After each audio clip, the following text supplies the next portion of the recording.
কবি আৰু আবৃত্তিকাৰ নীলাঞ্জনা শৰ্মা বৰুৱা। আহিবিচোন বান্ধৈ, তোৰ সৈতে এদিন এসাঁজ হেঁপাহেৰে খাম।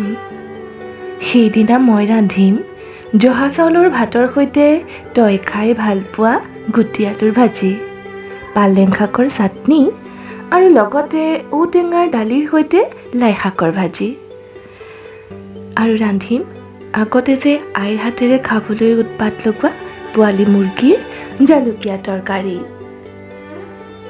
আহিবিচোন বান্ধৈ, আজিচোন বহু দিনেই হ'ল তোৰ সৈতে এসাঁজ ভাত একেলগে নোখোৱা। তই অহাৰ দিনা মই তই ভাল পোৱা সোণাৰু বুলীয়া চাদৰখন দেহত মেৰিয়াই আহিম। আহিনৰ মেঘবোৰ মূৰত লৈ মই পাহাৰখনৰ দাঁতিৰ আপোন নদীখনৰ দাঁতি লৈ আহিম। কৃষ্ণচূড়াজোপাৰ তলত লেপেটা কাঢ়ি বহিম। আৰু তই নদীৰ পানীত মুখ হাত ধুই মোৰ কাষত বহি সেই আগৰ দৰে মোৰ আঁচলেৰে মুখ মচি মোলৈ ৰলাকে চাপি আৰু লাজত ৰঙা পৰা মোৰ গালত তই লাহেকৈ চিকুটি দিবি।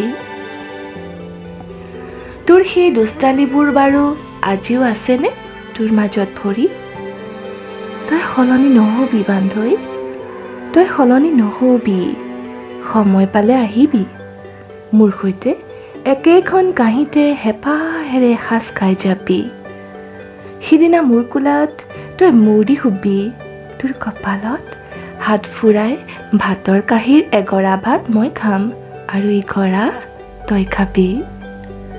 খন্তেক মোৰ কোলাত জিৰাই মোৰ সৈতে জীৱন জীয়াই থকাৰ গীত এফাকি গাবি। শেষৰ গৰাটো খাই তই মোৰ আঙুলিত কামুৰি দৌৰিবি আৰু দূৰত গৈ জোকাবি, আঞ্জাত নিমখ বেছি হ'ল বান্দৰী। তোৰ